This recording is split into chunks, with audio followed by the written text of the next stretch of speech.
다 같이 자리에서 일어나셔서 하나님을 기쁘고 즐거운 마음으로 함께 예배합니다.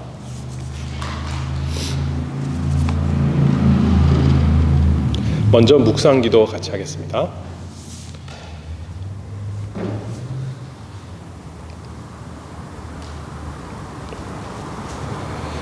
여호와의 크고 두려운 날이 이르기 전에 해가 어두워지고 달이 핏빛같이 변하려니와 누구든지 여호와의 이름을 부르는 자는 구원을 얻으리라.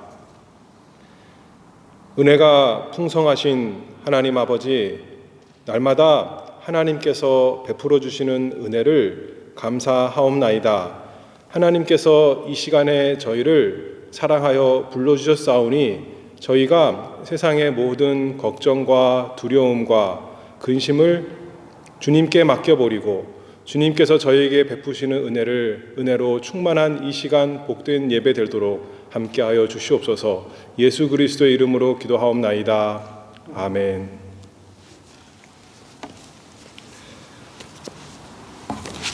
찬송은 34장 같이 합니다. 전능왕 오셔서 34장입니다.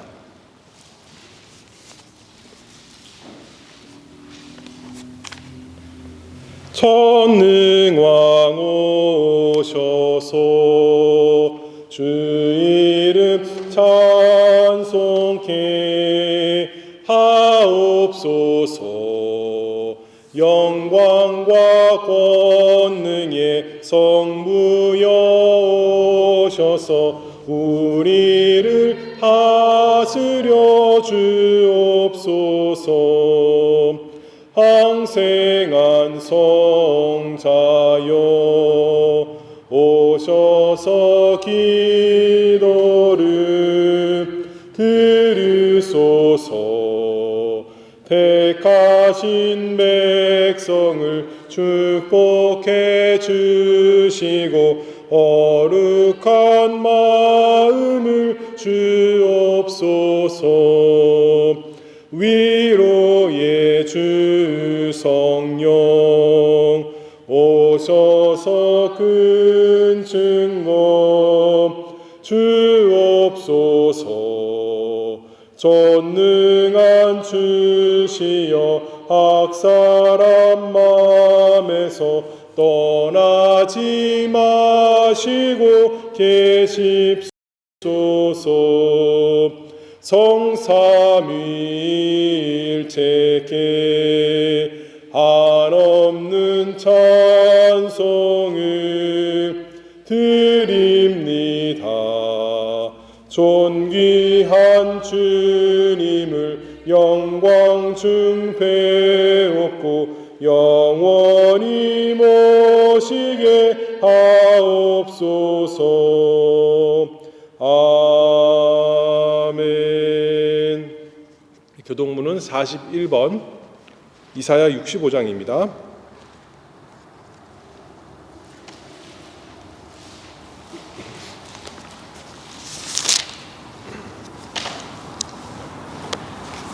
이사야 65장 여기 교동문에 있는 대로 교독하겠습니다.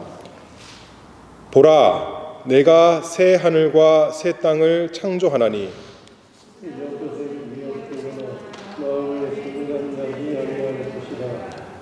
너희는 나의 창조하는 것을 인하여 보라, 내가 예루살렘으로 즐거움을 창조하며 그 백성으로 기쁨을 삼고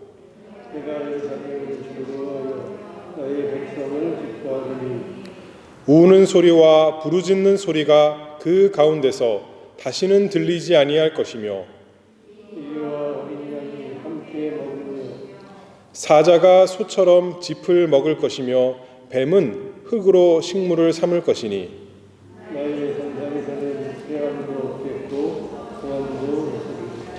아멘. 사도신경으로 우리의 신앙 같이 고백하겠습니다. 전능하사 천지를 만드신 하나님 아버지를 내가 믿사오며 그 외아들 우리 주 예수 그리스도를 믿사오니 이는 성령으로 잉태하사 동정녀 마리아에게 나시고 본디오 빌라도에게 고난을 받으사 십자가에 못 박혀 죽으시고 장사한 지 사흘 만에 죽은 자 가운데서 다시 살아나시며 하늘에 오르사 전능하신 하나님 우편에 앉아 계시다가 저리로서 산자와 죽은 자를 심판하러 오시리라. 성령을 믿사오며 거룩한 공예와 성도가 서로 교통하는 것과 죄를 사하여 주시는 것과 몸이 다시 사는 것과 영원히 사는 것을 믿사옵나이다. 아멘. 자리에 앉아주시기 바랍니다. 다음 찬송은 167장 찬송 같이 합니다. 167장 주 예수의 강림이.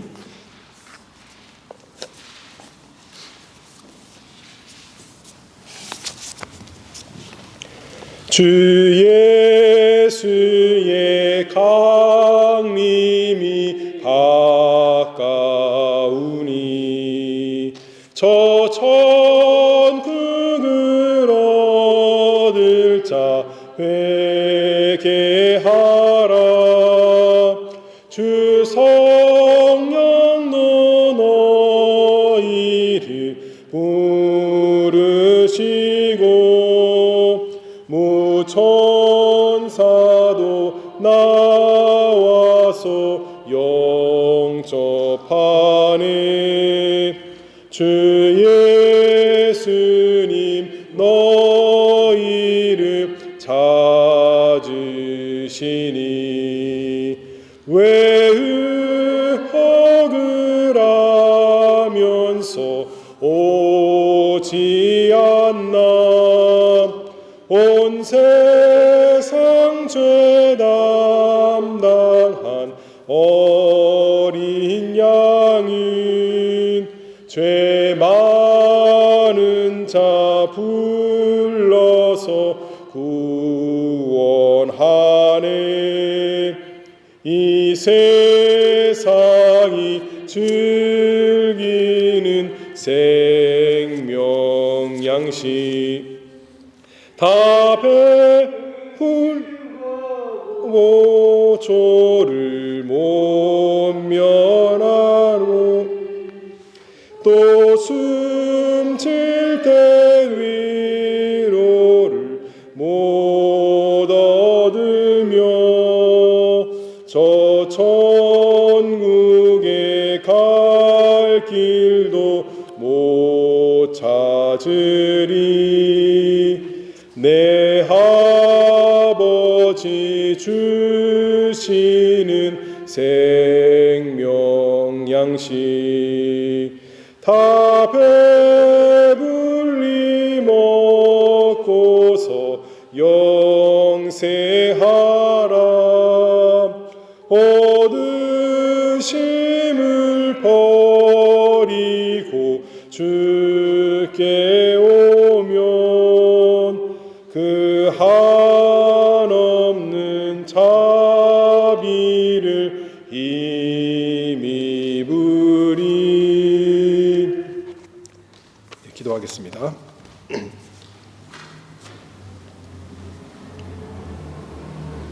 거룩하신 하나님 아버지, 오늘도 하나님 아버지께서 사랑하시는 하나님의 자녀들을 부르시고 하나님 보좌 앞에 감대히 나아가게 하시니 은혜를 감사합니다. 저희 스스로는 저희 마음이나 저희 말이나 저희 행동에 선하고 의로운 것이 없지만 오직 우리 주 예수 그리스도의 의로우심 힘입어서 우리 주 하나님 앞에 담대히 나아가게 하시니 참으로 감사합니다. 저희는 스스로 힘이 없지만 우리에게 성령을 주셔서 성령의 힘으로 하나님을 아버지라 부르며 즐거이 나아가게 하시니 그 은혜를 참으로 감사합니다. 하나님 아버지, 저희를 이 세상에 살게 하시면서 이 세상에서 또 하나님의 크신 긍휼 가운데 좋은 것을 많이 누리게 하시니 참으로 감사합니다. 그러나 이 세상에 좋고 아름다운 것만 있는 것이 아니라 우리의 죄 때문에 참으로 더럽고 추하고 악하고 괴롭고 슬픈 것도 많이 있게 하셔서 이 세상 우리의 고향으로 우리의 영혼이 살아갈 곳으로 삼지 아니하게 하시고 하늘나라 우리 하나님 아버지가 계신 곳, 우리 주 예수 그리스도가 계신 곳, 앞서간 성도들이 있는 곳 바라보게 하시니 그 은혜를 참으로 감사합니다. 하나님 아버지, 우리에게 날마다 믿음을 허락해 주시옵소서. 이 세상 모든 것을 보고 들을 때에 육신의 생각, 세상 사람들이 말하는 것대로 미혹되고 두려워하고 놀라는 마음으로 살지 않게 하시고 믿음을 가지고 하나님의 주신 말씀을 통해서 세상을 바라보는 신앙이 될 수 있도록 은혜 내려주시기를 간절히 바라옵나이다.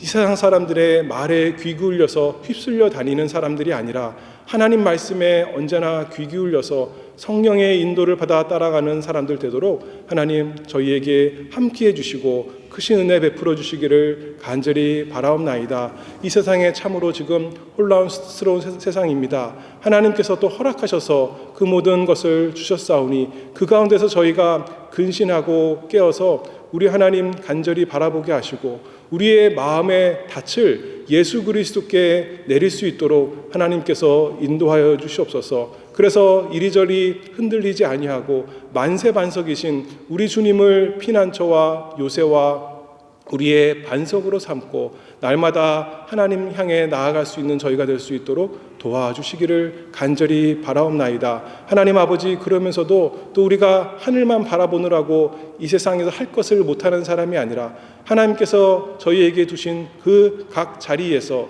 그곳에서 저희의 일을 부지런히 할 수 있도록 하나님 아버지 도와주시옵소서. 가정에서 부모로서 자녀로서 또 우리의 할 일을 하고 또 사회에 나가서 학교에서 직장 일터에서 또 이웃 간에 우리의 선한 일, 우리의 마땅히 해야 할 일 부지런히 힘쓰는 게으르지 않은 사람 될 수 있도록 하나님께서 은혜 내려주시기를 간절히 바라옵나이다. 하나님 아버지, 저희 힘으로 할 수 없지만은 하나님께서 저희와 함께 해주신다고 약속해 주셨사오니 하나님께서 힘 주신다고 하셨사오니 환난 날에 만날 큰 도움 되신다고 하셨사오니 그것을 의지하여 우리가 하루하루 살아갈 수 있도록 은혜 내려 주시옵소서. 그래서 하나님 말씀에서 말씀하신 대로 이 세상 썩어지고 쇠하고 없어지고 더러워지는 세상에 우리 마음을 두지 말고 그 망하는 세상에서 떠나서 우리 예수님 날마다 바라보고 향해 나아갈 수 있도록 우리 예수님께로 날마다 도망하는 사람 될 수 있도록 도와주시기를 간절히 바라옵나이다.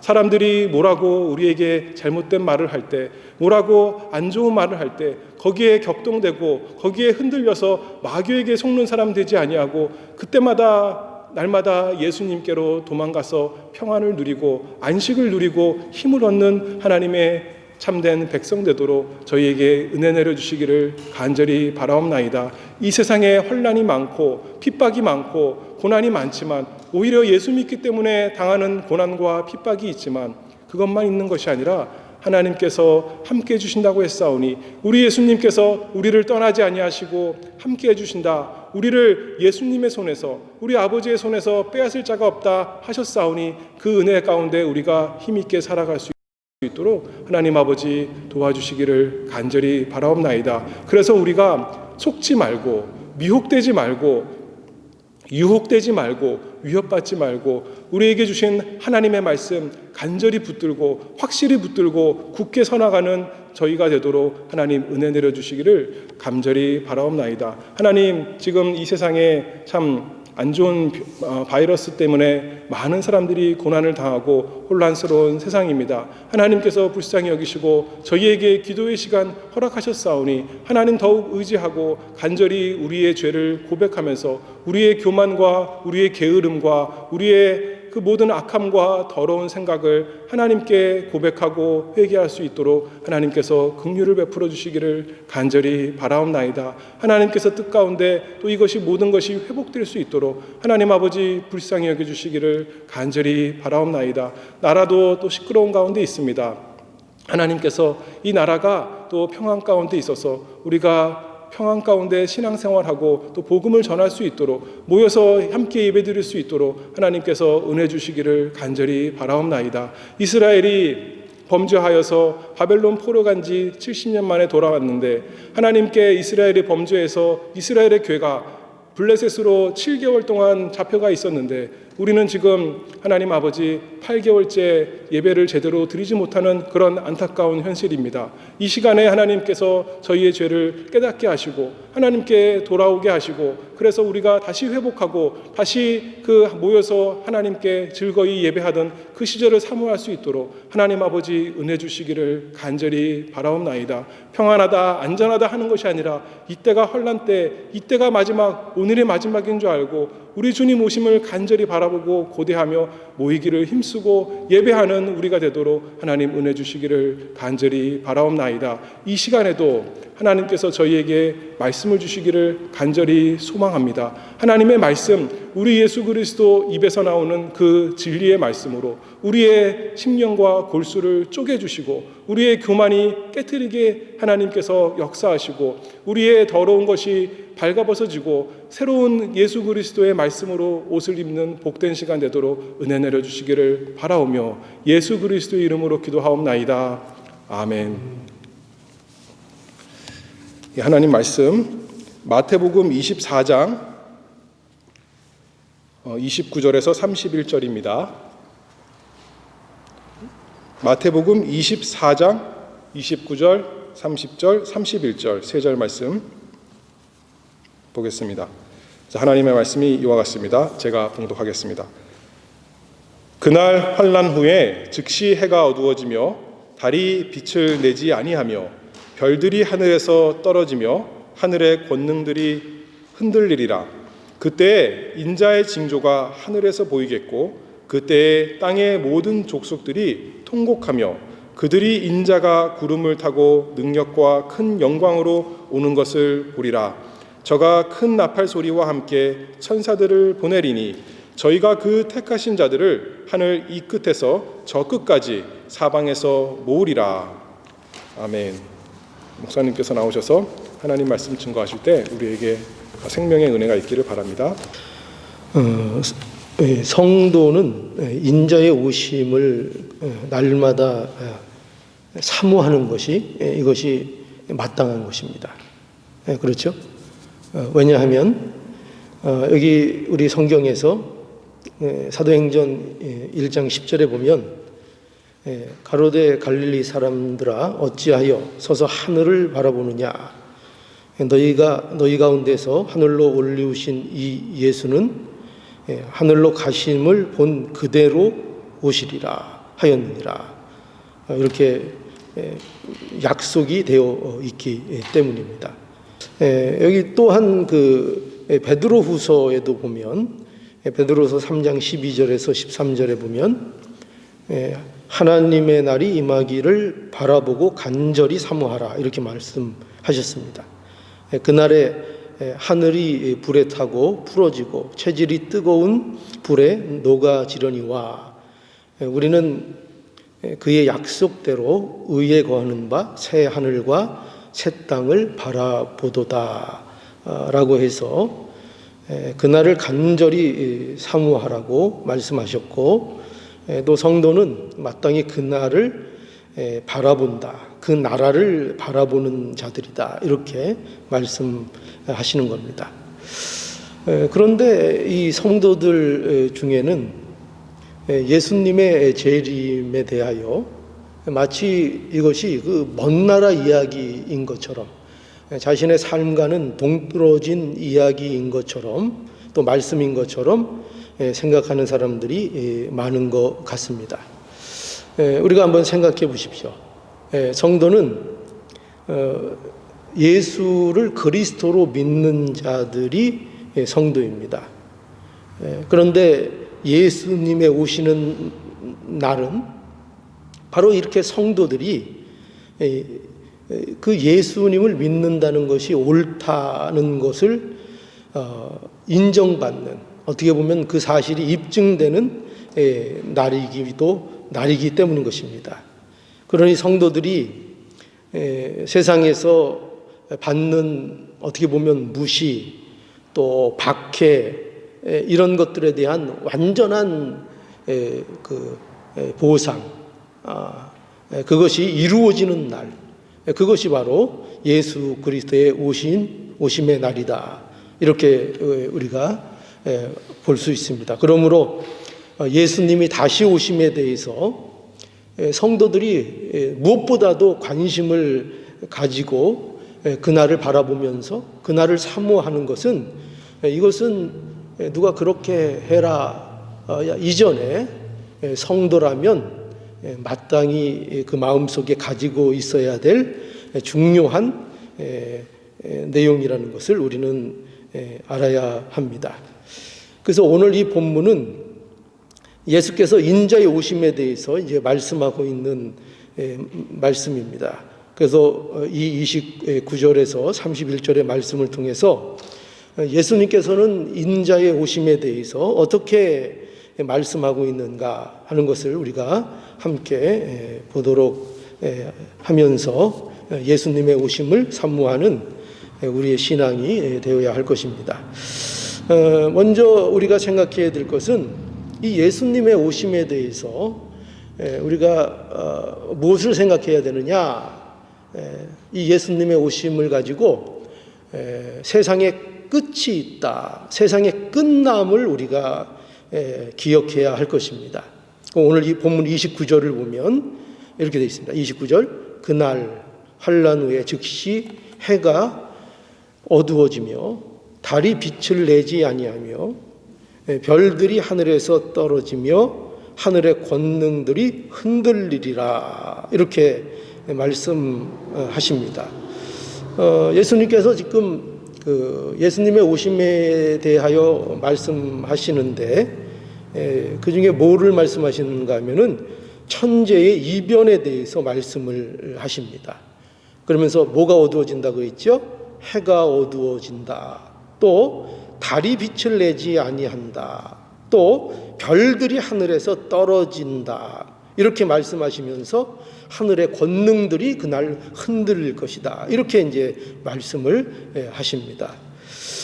물론 이러한 내용들은 우리가 영적인 의미에서 이렇게 뭐라 그럴까요? 소위 영해라는 것을 통해서 많은 해석들을 합니다. 그래서 그 해는 뭐고 또 달은 또 예를 들어서 교회고 별은 또 교역자고 이런 식으로 우리가 이제 하는 그 영적인 해석, 소위 말해서 영해라 그러죠. 그래서 말세에는 이렇게 진리가 어두워지고 교회가 타락하고 또 교역자들이 타락할 것이다. 그런 일들이 있을 것이다. 이제 이런 또 우리가 해석을 들을 수가 있습니다. 물론 그것도 그렇게 하면서 좋은 교훈을 얻을 수 있고 우리에게 경계로 삼을 수 있습니다. 그러나 이 말씀은 이러한 표현은, 예수님의 표현은, 이것은 한 시대 또는 한 국가의 멸망, 그러니까 그 끝나는 날, 역사의 한 부분의 끝을 묘사하는 방식으로 쓰이는 성경적인 또 구약적인 표현입니다.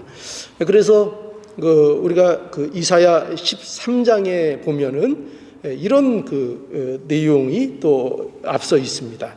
6절에 보면 이사야 13장 6절에 제가 한번 6절부터 읽겠습니다. 너희는 애곡할지어다. 여호와의 날이 가까웠으니 전능자에게서 멸망이 임할 것이미로다. 그러므로 모든 손이 피곤하며 각 사람의 마음이 녹을 것이라. 그들이 놀라며 괴로움과 슬픔에 잡혀서 임산한 여자같이 고통하며 서로 보고 놀라며 열국은 불꽃 같으리로다. 여호와의 날 곧 잔혹히 분냄과 맹렬히 노하는 날이 임하여 땅을 황무케 하며 그 중에서 죄인을 멸하리니 하늘의 별들과 별떨기가 그 빛을 내지 아니하며 해가 돋아도 어두우며 달이 그 빛을 비추지 아니할 것이로다. 이게 이사야 13장 6절부터 기록된 예언의 말씀입니다. 이것은 역사적으로 보면 이 예언이 무엇에 대한 예언인가 하면 바로 바벨론 제국의 멸망에 대한 묘사로 나오는 것입니다. 그러니까 이런 묘사는 어떻게 성경에서 사용하고 있는가 하면은 한 국가나 한 제국, 한 시대가 끝나는 일에 대하여 그 징조로서 그 상황을 하늘의 별들과 별떨기가 그 빛을 내지 아니하며 해가 돋아도 어두우며 달이 그 빛을 비추지 아니할 것이니라로 그 상황들을 표현하고 설명하고 있는 것입니다. 그러니까 예수께서는 우리가 뭘 할 수 있는가? 예수께서는 이 본문에서 이러한 표현을 어디에 지금 이제 사용하고 계신 거예요? 어떤 사건에 대해서? 예루살렘 멸망에 대해서 이 사건, 이런 표현을 지금 하고 계신 겁니다. 그러니까 예루살렘의 멸망에 대한 묘사, 그것은 예루살렘에 사는 거민들이나 유대인들에게 있어서는 이것은 세상의 끝과 같은 것입니다. 그것은 그야말로 하늘의 별들이 떨어지는 일이고 해가 어두워지는 일이고 모든 것들이 그저 다 망하는, 끝이 나는 일로 그들은 느끼는 것입니다. 그리고 그것을 예수님께서 예언으로 지금 말씀하십니다. 그런데 중요한 건 뭐냐면 우리가 그렇게만 알면 안 되고, 그런데 이러한 예루살렘의 멸망에 대한 표현을 동시에 예수님께서는 무엇에 대하여 가르쳐주고 계신가 하면은 인자의 오심에 대하여, 마지막 날에 대한 계시로서 이 표현을 사용하고 계시다는 것을 우리는 여기서 놓치지 않아야 합니다. 그래서 예수님의 오심은 이처럼 뭐를 얘기해요? 지금 예수님이 말씀하시려는 건 지금 뭡니까? 이처럼 세상의 역사가 끝이 난다는 것입니다. 바벨론도 어떻게 됐어요? 바벨론도 끝이 났습니다. 그게 어떻게 표현됐다고요? 별들과 별떨기가 그 빛을 내지 아니하며 해가 돋아도 어두우며 달이 그 빛을 비치지 아니하는 그 날이 바벨론 제국에도 왔던 것이지요. 그와 마찬가지로 로마도 어떻게 되는 것입니까? 로마도 그와 같이 끝나는 것이고 예루살렘도 범죄함으로 인해서 그 멸망을 맞이했다는 것입니다.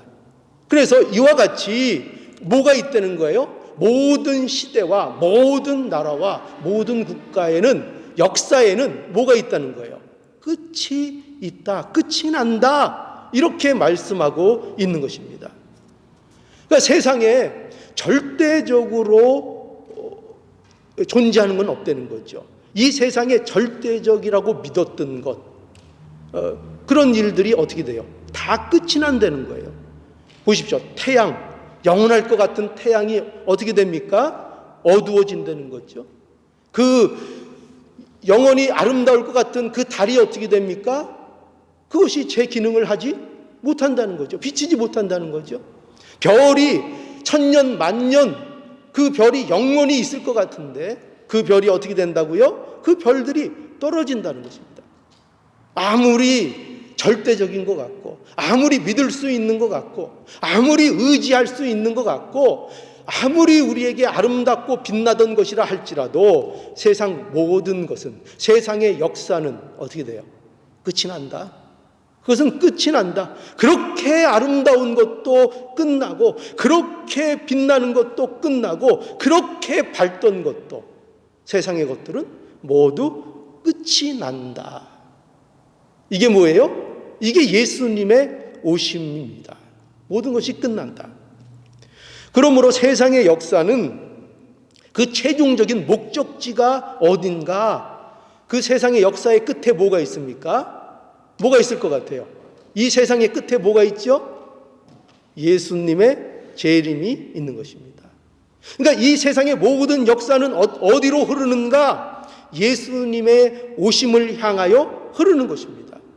예수님의 오심이 이 역사의 최종 결말인 거예요. 그 목적지가 예수 그리스도의 오심인 거예요. 이것이 누구의 계획입니까? 하나님의 계획이 이렇다는 거예요. 하나님께서 예수 그리스도로 말미암아 세상을 심판하실 그 한날을 분명하게 정하셨고 그 날이 반드시 온다. 그 날이 반드시 온다. 그런데 이러한 역사의 끝은요, 우리가 이 예수님의 오심을 통해서 역사가 끝난다는 이 사실을 통해서 우리가 과연 오늘날 생각해야 될 것이 무엇이냐, 그렇게 그냥 그런가 보다, 예수님이 오시나 보다, 그날이 역사의 끝인가 보다 그렇게 알고 끝나는 것이 아니라 오늘날 그것을 통해서 이러한 역사의 끝이 미래의 일로만 우리에게 생각되어져서는 안 된다는 것입니다. 왜냐하면 예수님의 재림은 아직 우리에게 오지 않은 사건이지만, 그러나 우리가 이걸 분명히 알아야 돼요. 우리 안에 누가 이미 계십니까? 우리 안에 누가 계시죠? 예수님이 이미 계십니다. 재림하시기 이전에, 그날이 오기 이전에 우리에게는 예수 그리스도가 함께 하시는 하나님의 나라가 우리 가운데 임해 있는 자라는 것을 우리는 알아야 합니다. 이것이 벌써 우리에게 이루어진 것입니다. 그러므로 사실상 우리는요, 날마다 무슨 날을 살아야 되는가?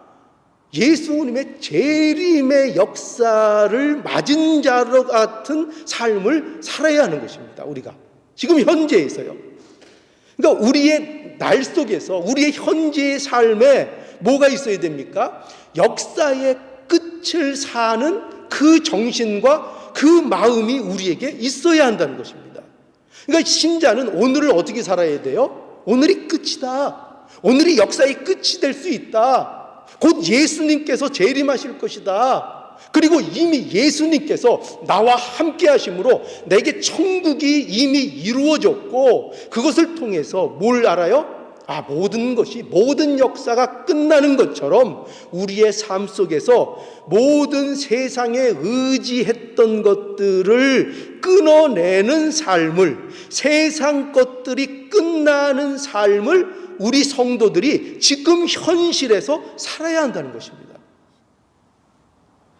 흔들리지 않는 것 같고 또 영원할 것 같았던 것들을, 그런 것들을 우리의 마음속에서 날마다 벗어던지고 날마다 그것을 끝내며 뭐만 남아야 된다고요?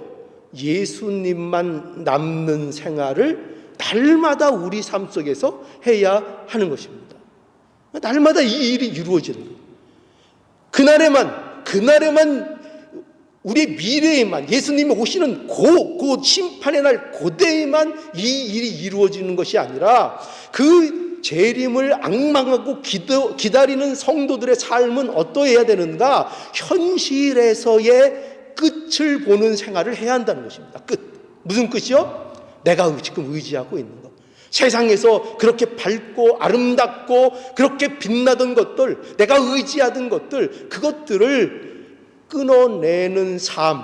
그래서 나의 삶이 오늘 현실 속에서도 하루를 살면 이 하루 속에서 정리할 때 누가 남아야 돼요? 예수님이 남는. 내가 지금까지 붙들고 의지했던 것이 남는 것이 아니라 예수님이 남는 그 삶을 오늘도 나의 삶 속에서 살아야 한다는 겁니다. 성도는 결코 세상 것을 쌓고 그것을 의지하며 사는 존재가 아닙니다. 그렇죠? 동의하시죠? 날마다 세상의 것이 끝나는 삶을 살아야 하는 것입니다.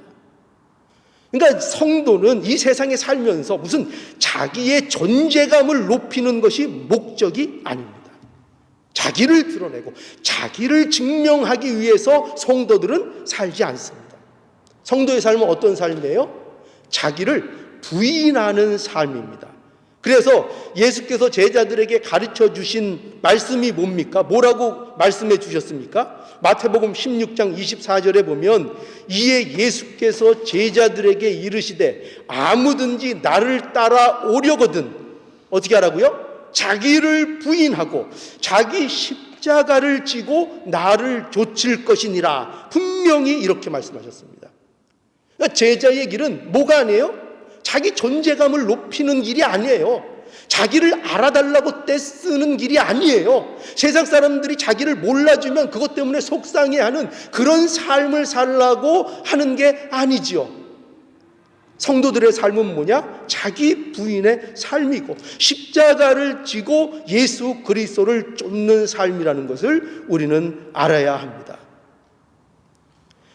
천국은 어떤 자들의 것인가? 여기에서도 우리가 잘 알 수 있죠.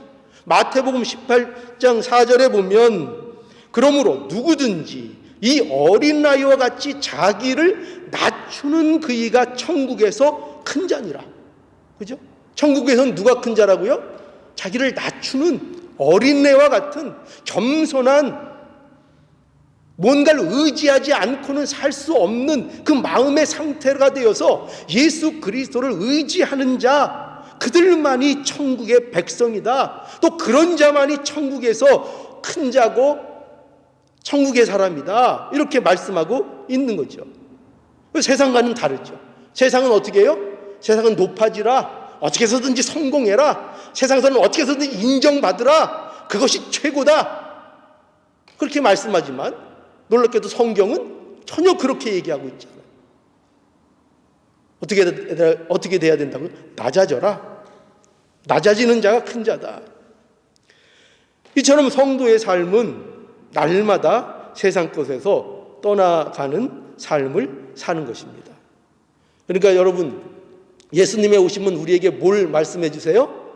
첫 번째로 끝이다. 끝이 있다. 끝이 난다. 모든 의지하던 거, 모든 밟던 거, 모든 빈다던 거, 모든 의지하는 거, 그 끝나는 날이다. 예수 그리스도의 오심을 통해서 우리는 이 사실을 분명히 알고 우리의 삶 현실 속에서 이 세상의 것들을 날마다 어떻게 해요? 날마다 끊어내는, 그죠? 날마다 자기를 부인하는 이 삶을 실제로 사는 게, 이게 뭘 준비하는 거예요? 이게 예수 그리스도의 오심을 준비하는 삶인 거예요. 예수 그리스도의 오심을 준비한다, 예수 그리스도의 오심을 앙망한다 하면서 세상의 삶 속에서는, 현실 속에서는 넉넉고 자기 부인을 하지 않고 예수 그리스도를 따라가지도 않는 그 삶을 살면서 예수 그리스도가 오심을 앙망한다? 그건 말이 안 되는 거예요. 정말 예수님의 오심을 앙망하는 자들은 뭘 해요? 이 세상이 끝이라는 거, 이 세상이 끝난다는 걸 알고 또 이 세상을 의지하지 않는 그 삶을 날마다 연습하고 날마다 그 삶을 살아간다 하는 것입니다. 자, 이것이 우리가 첫 번째 예수님께서 예수님의 오심에 대한 설명을 통해서 우리가 알 수 있는 거고요. 그 다음에 또 예수님께서 인자의 오심에 대해서 어떻게 이제 말씀을 또 계속해 주시는가 하면 30절 우리 보겠습니다. 30절. 그때에 인자의 징조가 하늘에서 보이겠고 그때 땅의 모든 족속들이 통곡하며 그들이 인자의 구름을 타고 능력과 큰 영광으로 오는 것을 보리라 하고 예수님께서 말씀하십니다. 여기 보면 예수님께서는 그때에 인자의 징조가 하늘에서 보이겠고 이렇게 말씀하셨죠. 인자의 징조가 하늘에서 보이겠고, 그럼 인자의 징조가 뭔가? 여기에 대해서는 여러 가지 또 해석이 있습니다. 그래서 좀 뭐 신빙성 있다고 들 주장하는 그 해석을 몇 가지 얘기하면 인자의 징조가 십자가라는 해석이 있습니다. 십자가. 그래서 그날에, 마지막 날에, 예수님의 오심의 날에 그 십자가가 공중에 하늘에 이제 나타나서 그 앞에 모든 사람들이 이제 통곡하는 일이 나타난다. 뭐 이런 해석이 있고, 또 이것은 인자의 징조는 예수님 자신이라고 이제 해석하는 것도 있습니다. 예수님 자신, 인자의 그냥 나타나심, 인자가 예수 그리스도가 현현하신 그 모습 자체가 징조다, 이렇게 해석하는 분들도 있고, 또 이것은 천상에서 나타난 어떤 깃발이다, 어떤 기호, 깃발, 어떤 왜 우리가 그 깃발은 모으는 데 쓰잖아요. 이렇게 사람들을 모을 때 여기 모여라 이렇게 쓰잖아요. 그런 깃발, 그것처럼 예수님께서 이 하늘에 징조로서 깃발을 세우실 것이다. 뭐 이런 해석도 있습니다. 뭐 일리가 있고 다 좋습니다. 그런데 중요한 건 뭐냐면 정확한 뜻은 모릅니다. 이 인자의 징조가 뭘 얘기하는 건지 정확하게 알 수는 없습니다. 정확하게 알 수는 없어요. 그러나 분명한 것은 우리가 뭘 분명히 해야 되는가 하면은 인자의 징조를 분명하게 볼 수는 있다는 거예요. 여기서 예수님께서 강조하고 있는 게 뭐냐면 보겠다는 거예요. 그러니까 인자의 징조가 여기 보면은 뭐라고 돼 있어요? 그때의 인자의 징조가 하늘에서 보이겠고 그러니까 나타난다는 것을 예수님께서 말씀하고 있어요. 나타나야 보이잖아요. 그러니까 나타나서 실제로 그 징조가 어떤 것인지는 정확하게 알 수 없지만 분명한 사실은 인자의 징조를 분명하게 볼 수 있다는 거예요. 저 예수님이 오신 것이구나. 예수님이 오신 징조구나. 예수님이 오셨다라고 분명하게 그 징조를 알 수 있고 그것을 볼 수가 분명히 있다는 거죠.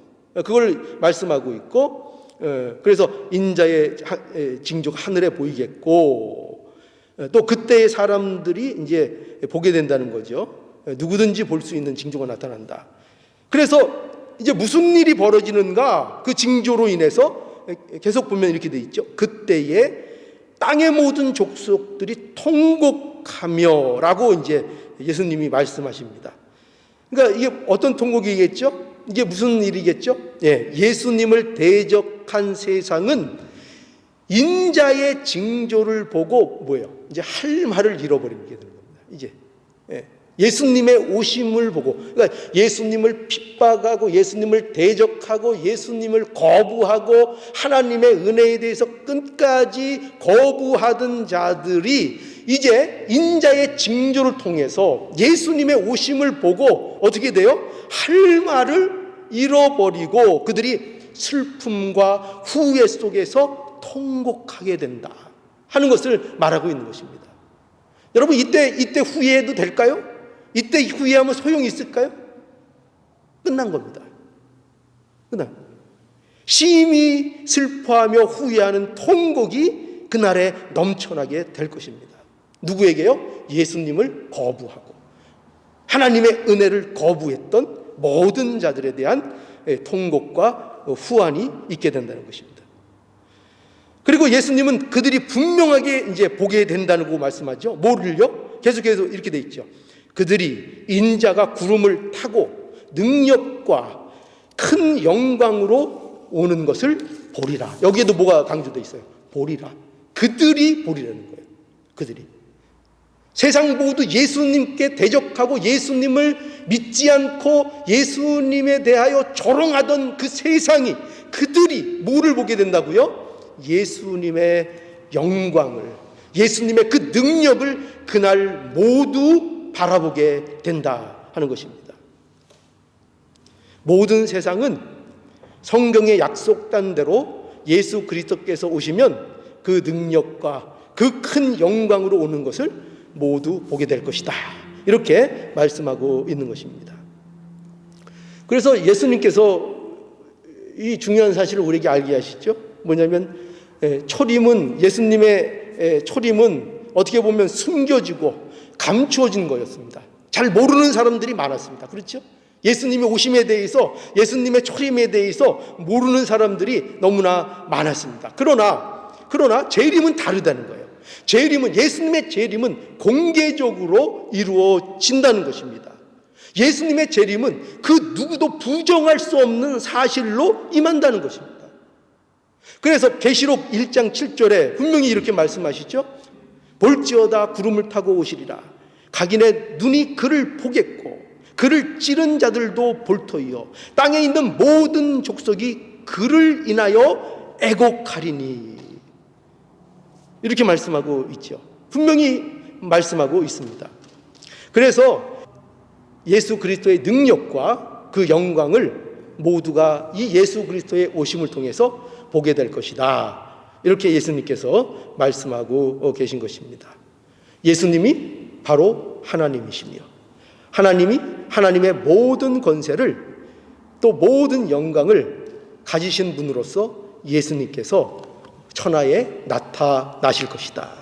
그걸 분명히 말씀하고 있는 것입니다. 그런데 성도는요, 이 예수님의 능력과 큰 영광을 또한 예수님의 재림의 날에만 국한해서 그걸 본다 하는 것이 아니고 오늘날 우리가 보는 삶을 살아야 한다는 것입니다. 그러니까 이 말씀을 통해서 우리에게 무엇을 말씀하시는가? 바로 이 예수님의 능력, 예수님의 영광을 바로 우리의 지금의 삶 속에서 보는 자들이 되어야 한다는 것입니다. 그것이 바로 성도의 삶이라는 것을 말씀하고 있는 거죠. 그래서 요한복음 1장 14절에도 보면은 말씀이 육신이 되어 우리 가운데 거하심에 우리가 그 영광을 보니 아버지의 독생자의 영광이요 은혜와 진리가 충만하더라 라고 했습니다. 제자들이 뭘 보았죠? 예수 그리스도를 통해서 뭘 보았습니까? 하나님의 영광, 그 독생자의 영광을 제자들이 본 것입니다. 이것이 바로 우리 성도들에게도 마찬가지예요. 오늘날도 성도는 뭘 봐야 돼요? 예수 그리스도의 능력과 그 영광을 보는 자로서 오늘 하루를, 이 현실을, 지금을 살아내는 자들이 되어야 한다는 것입니다. 바로 이 예수 그리스도의 능력이, 또 이 예수 그리스도의 영광이 오늘날 우리의, 저와 여러분, 즉 성도들의 직접적인 위로가 돼야 되고, 이것이 힘이 돼야 되고, 이것이 우리의 만족이 되어야 한다는 것입니다. 뭐가요? 예수님의 그 영광이 말이죠. 우리가 보게 되는 그 예수님의 능력, 우리가 보게 되는 그 예수님의 영광, 그것이 우리의 위로가 되고 우리의 힘이 되고 우리의 만족이 되어야 되는 것입니다.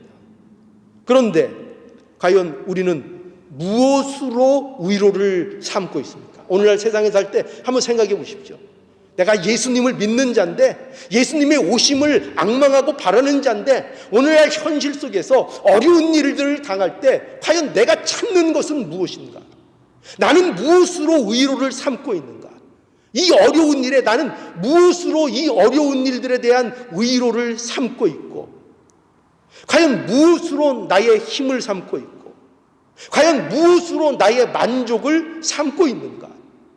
과연 나는 정말로 예수님 그분의 능력과 예수님 그분의 영광을 바라보면서 그것이 나의 위로가 되고 그것이 나의 힘이 되고 그것이 나의 만족이 되는 그 삶 속에 내가 정말 살아가고 있는가? 이것이 어떤 자예요? 예수님의 오심을 바라보는 자들의 삶인 것입니다. 우리는 결코 세상 것으로 위로받도록 되어 있는 자들이 아닙니다. 우리는 결코 세상 것으로 힘을 얻도록 되어 있는 자들이 아닙니다. 우리는 결코 세상 것으로 만족하고 그 자리에 멈추도록 부름을 받은 자들이 결코 아닙니다. 성도는 반드시 예수 그리스도의 능력과 그의 영광으로만 위로받고 힘을 받고 만족하는 그 자리로 언제나 나아가야 하는 것입니다. 그것이 성도의 이름을 가진 자들입니다.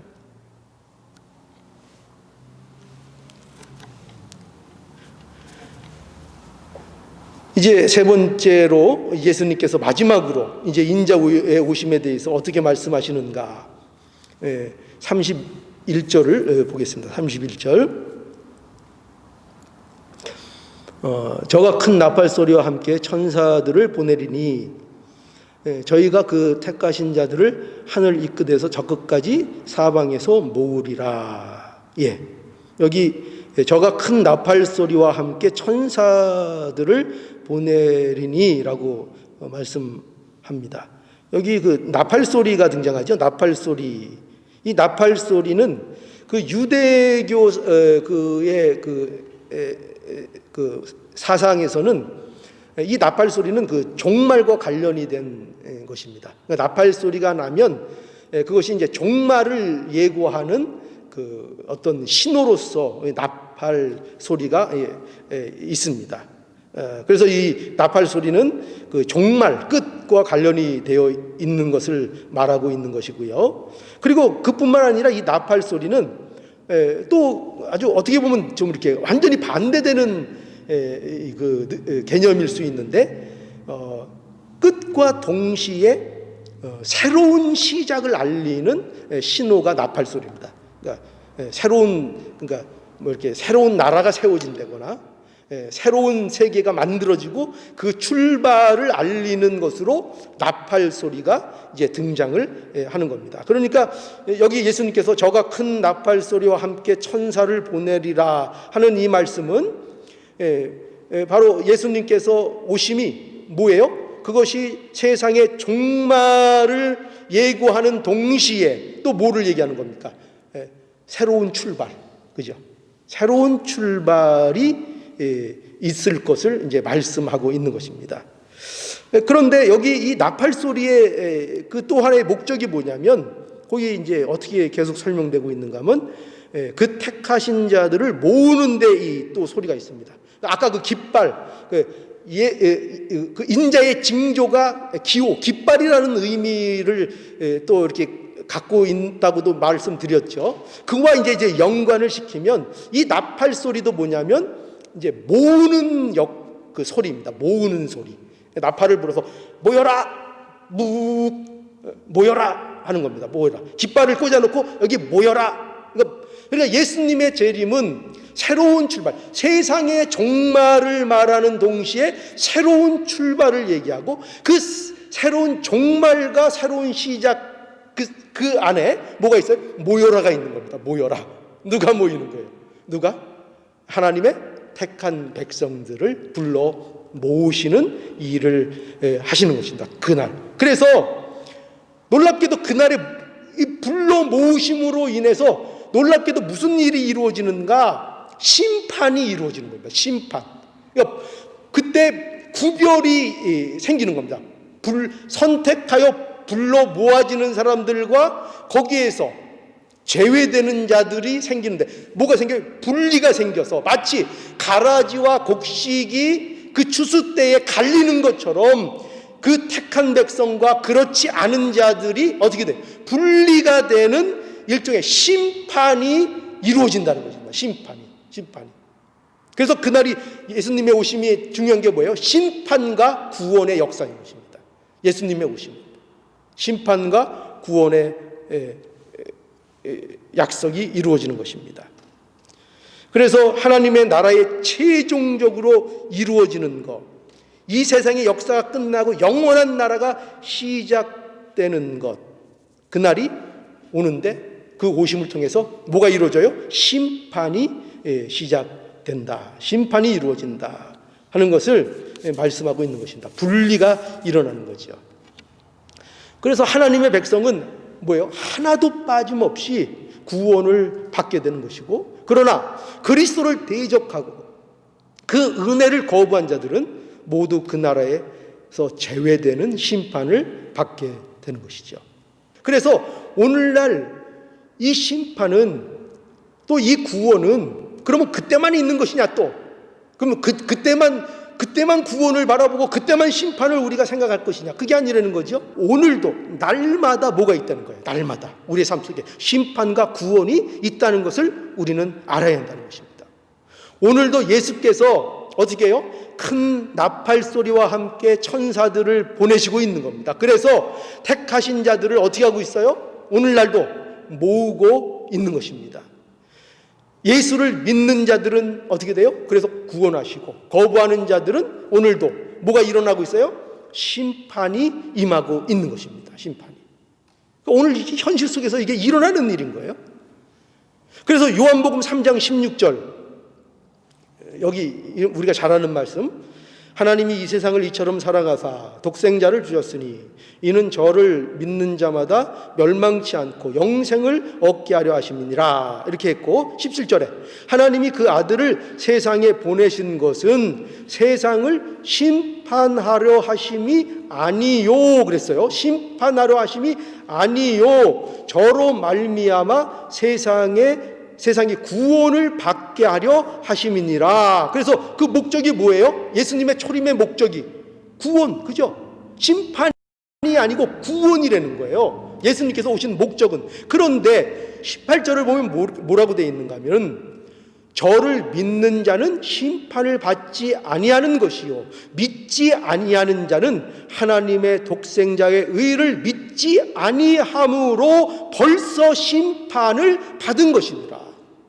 그러니까 뭐가 심판이에요? 가장 무서운 심판이 뭐예요? 예수 그리스도를 거부한 것.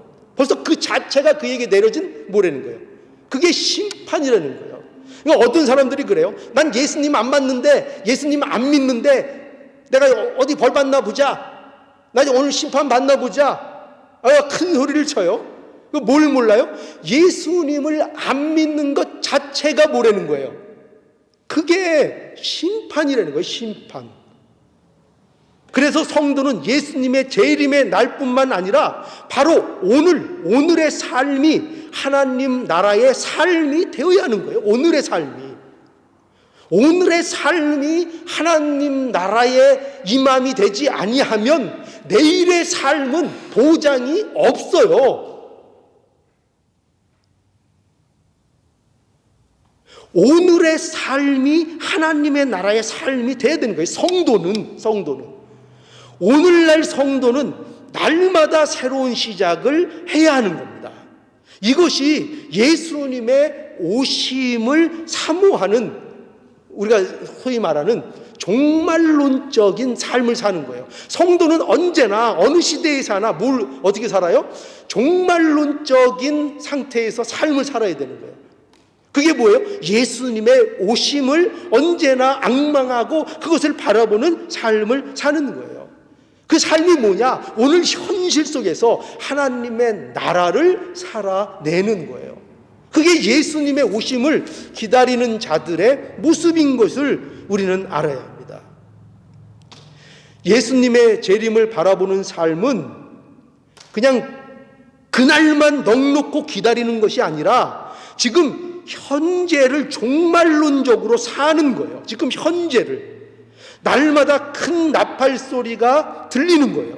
그리고 새로운 피조물이 날마다 삶 속에서 되어지는 거예요. 날마다 새로운 피조물로 날마다 새롭게 되는 삶을 사는 것이고, 하나님의 나라를 날마다 이루어 나가는 삶을 우리의 삶 속에서 사는 겁니다.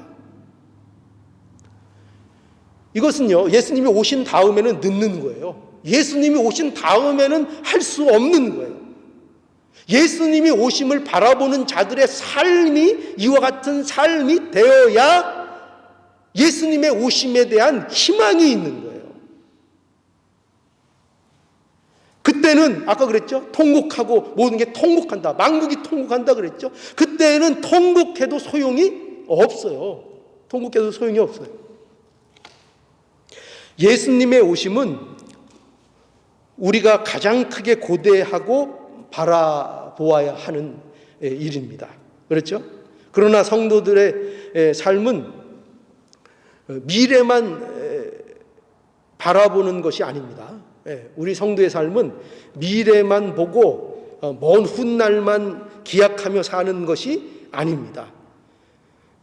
여러분은 지금 그래서 날마다 어떠세요? 삶에서 지금의 삶 속에서 세상 끝이 나는 그 삶을 살고 계신가? 그것을 우리가 생각해 봐야 하는 것입니다. 날마다 나의 인생, 나의 오늘은 세상이 나의 삶은 오늘이 끝이 나고 있는 삶인가? 아니면 계속 이 세상을 더욱더 의지하고 세상 것을 쌓고 있는 삶인가? 아니면 끊어내고 있는 삶인가? 그것을 생각해야 한다는 것입니다. 그거 하지 않으면서 예수님 기다리고 무슨 예수님 재림을 앙망하고 그건 말이 안 되는 거예요. 여러분은 지금 매일의 삶에서 뭘 봐야 돼요? 주님의 영광을 보아야 하는 것입니다. 주님의 영광을 봐요. 그리고 지금 매일의 삶에서 예수로 인한 구원을 날마다 삶 속에서 경험을 해야 하는 것입니다. 날마다, 그죠? 우리 예수님께로 도망가는 그 삶을 날마다 우리의 삶 속에서 실현하고 그 도망감을 경험해야 하는 것입니다. 예수님께 피함으로 이기고 승리하는 그 삶이 우리에게 있어야 하는 것입니다. 과연 우리가 우리의 문제를 예수님 의지함으로 이겨내고 있는가? 예수님의 영광을 정말 바라보고 있는가? 우리는 우리 자신을 살펴봐야 합니다. 자, 어떻습니까? 여러분의 매일의 삶에서 하나님의 나라가 이루어지고 있습니까? 우리는 우리의 삶 속에서 하나님의 나라가 이루어져야 할 것입니다. 저와 여러분들이 하나님의 나라, 즉 하나님의 통치를 예수 그리스도 안에서 받으면서 날마다 사모하고 바라보는 자들이 되어야 합니다. 이러한 사람만이 뭘 할 수 있는가? 이 고백을 할 수 있는 거죠. 예수님 속히 오시옵소서. 그죠? 이런 자만이 예수님 속히 오시옵소서를 바라보게 되고 그것을 소원하는 삶이 되는 것입니다. 기쁨으로 주님의 오심을 맞이하는 자가 되는 것입니다. 그러니 우리의 삶 속에서 매일 우리 세 가지로 정리할 수 있겠죠? 매일 끝내고, 그죠? 우리의 삶 속에서 이 세상 의지하던 거 매일 끝내는 삶을 살고 또 매일 뭐를 보는 삶을 살아야 돼요? 매일 예수 그리스도의 능력과 그 예수님의 영광을 바라보고 그리고 뭡니까? 마지막으로 매일 또 뭐 해야 되겠어요? 그것도 기억을 못하네요. 매일 뭐 해야 된다고요? 매일 구원과 심판을 구원이 심판이 아닌 매일 속에서 구원을 이루어 나가는 그러한 삶이 우리 안에 이루어져야 할 것입니다. 이러한 삶이 되어서 우리 예수님 오시는 날을 우리가 늘 바라보며 그 날을 기쁨으로 맞이할 수 있는 저와 여러분들이 될 수 있기를 간절히 바랍니다. 다 함께 묵상하시겠습니다. 찬송가 495장 내 영혼이 은총 입어. 내 영혼이 은총 입어 중한 죄짐 벗고 보니 슬픔 많은 이 세상도 천국으로 화도다. 할렐루야 찬양하세. 내 모든 죄 사함받고 주 예수와 동행하니 그 어디나 하늘나라. 주의 얼굴 뵙기 전에 멀리 뵈던 하늘나라 내 마음속에 이뤄지니 날로 날로 가깝도다. 할렐루야 찬양하세. 내 모든 죄 사함받고 주 예수와 동행하니 그 어디나 하늘나라. 높은 산이 거친 들이 조막이나 궁궐이나 내 주 예수 모신 곳이 그 어디나 하늘나라. 할렐루야 찬양하세. 내 모든 죄 사함받고 주 예수와 동행하니 그 어디나 하늘나라. 거룩하시고 은혜로우신 하나님, 오늘도 말씀으로 저희들에게 은혜를 주시니 감사합니다. 날마다 예수 그리스도의 오심을 앙망하고 바라보는 삶이 되기를 간절히 원합니다. 우리의 삶이 이 어지러운 세상 속에서도 하늘에 고정되어 있으며 그 하늘을 바라보며 예수님의 오심을 날마다 사모하는 은혜로운 삶이 될 수 있기를 하나님 앞에 간절히 구하고 원합니다. 하나님 은혜를 베풀어 주셔서 오늘날 우리의 삶 속에서 날마다 우리의 현실의 삶 속에서 또한 예수님의 재림을 바라보는 종말론적인 삶을 살아가는 모습이 될 수 있기를 아버지 하나님 앞에 간절히 구합니다. 아버지 하나님, 이 세상의 것들을 날마다 의지하지 않고 이제 점점 그것들이 모두 끝날 날이 있다는 것을 알고 끊어내는 우리의 모습이 되게 해주시고, 또한 인자의 능력과 그 하나님의 나타나심, 그 영광을 우리가 우리의 삶 속에서 바라보는 자들이 되게 해주시고, 또한 우리의 삶 속에서 날마다 구원을 이루어 나가며 날마다 주님의 구원을 경험하는 놀라운 은혜가 우리의 삶 속에서 계속되어지도록 아버지 하나님 지켜주시고 보호해 주시옵소서. 그리하여 예수 그리스도의 오심의 날을 기쁨으로 즐거움으로 또한 맞이할 수 있는 깨어 준비된 자로 우리의 삶을 살아가게 하여 주시옵소서. 이 삶이 우리 모든 성도들의 삶이 되게 해주시고 한 사람도 실족함이 없이 이 일에 충성되게 이 때를 살아가는 놀라운 은혜를 허락해 주시옵소서.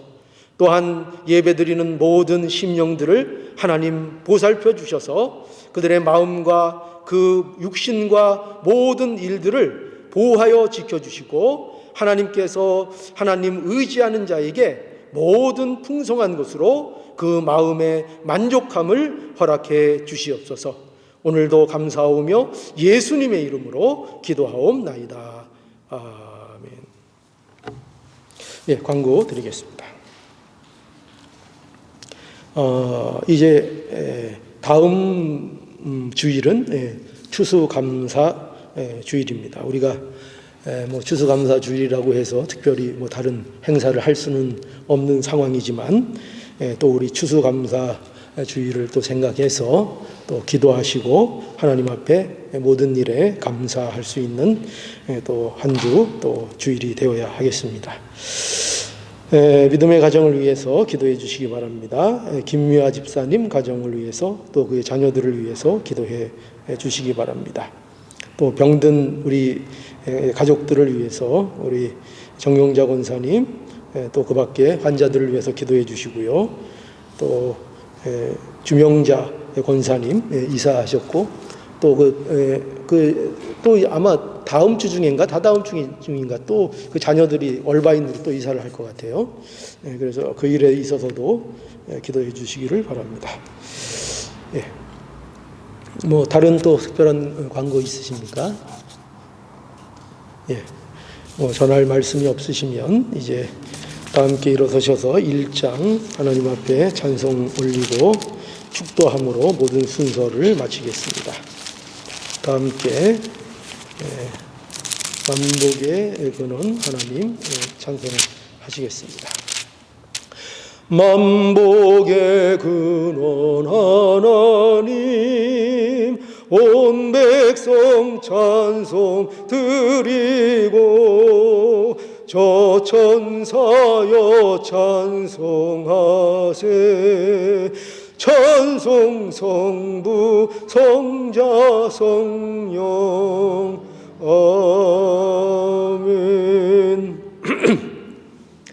지금은 우리 주 예수 그리스도의 은혜와 하나님 아버지의 무한하신 사랑하심과 성령님의 인도하시고 교통하시는 귀한 역사가 우리 예수 그리스도의 오심을 바라보고 앙망하는 모든 성도들 머리 위에 영원토록 함께 있을지어다. 아멘.